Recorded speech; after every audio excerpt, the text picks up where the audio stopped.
कभी कभी व्हाट्सएप पढ़ के लगता है कितनी घटिया भाषा है, और उसके कुछ घंटे बाद प्रधानमंत्री वही भाषा बोलते हुए मंच से नजर आते हैं। कुछ ऐसे शब्दों का इस्तेमाल करती है भारतीय जनता पार्टी और खुद प्रधानमंत्री मोदी की शर्म आती है। देश का प्रधानमंत्री घटिया व्हाट्सएप लिखते हैं या इस देश को चलाने की कुवत रखते हैं, सवाल इस बात का है। सुप्रिया श्रीनेट ने बीजेपी, आरएसएस और पीएम मोदी को जमकर सुनाया।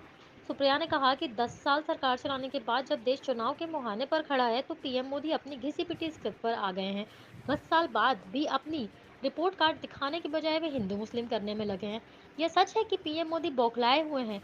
आरएसएस के सर्वे में दिख रहा है कि बीजेपी की हालत खस्ता है। हमारी भारत जोड़ो यात्रा और भारत जोड़ो न्याय यात्रा के बाद कांग्रेस का न्याय पत्र दिखता है कि हमारी प्राथमिकता क्या है। विरोधी भी कह रहे हैं ये बात बहुत ही व्यापक दृष्टिकोण वाला घोषणा पत्र, क्योंकि कुछ ऐसी बातें कही जाती हैं, कुछ ऐसे शब्दों का इस्तेमाल करती है भारतीय जनता पार्टी और खुद प्रधानमंत्री मोदी की शर्म आती है। कभी कभी व्हाट्सएप पढ़ के लगता है कितनी घटिया भाषा है, और उसके कुछ घंटे बाद प्रधानमंत्री वही भाषा बोलते हुए मंच से नजर आते हैं। तो इस देश का प्रधानमंत्री घटिया व्हाट्सएप लिखते हैं या इस देश को चलाने की कुवत रखते हैं, सवाल इस बात का है।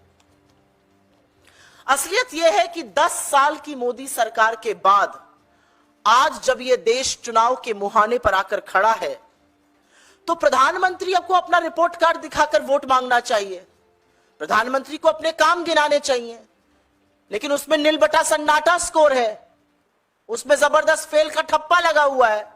तो प्रधानमंत्री मोदी इधर उधर की बात करके मन बहला रहे हैं लोगों का, और जब कुछ नहीं बचता है मोदी जी के पास तो वही घिसी पिटी हिंदू मुसलमान की स्क्रिप्ट पर आकर गिर जाते हैं।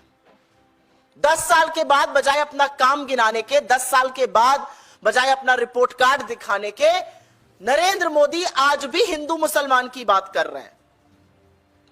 यह सच है कि वो घबराए हुए हैं, यह सच है कि वो बौखलाए हुए हैं, यह सच है कि बीजेपी के अपने सर्वे, आरएसएस के अपने सर्वे का फीडबैक है कि बीजेपी 180 पर अटकी हुई है और लगातार ग्राफ गिरता जा रहा है।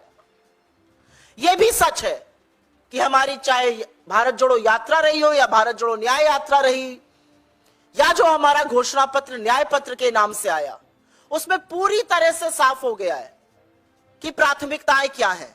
हमारे घोषणा पत्र की चर्चा आप जैसे मीडिया के प्रबुद्ध साथियों ने की, विशेषज्ञों और जानकारों ने की, और विरोधियों को भी यह कहना पड़ रहा है कि एक बड़े व्यापक दृष्टिकोण का खाका है, यह एक ब्लूप्रिंट है भारत के भविष्य के लिए, और 10 साल में जो भी समस्याएं इस देश के लोगों पर लादी गई हैं, उन सबका कहीं समाधान भी है और क्रमबद्ध तरीके से समाधान है।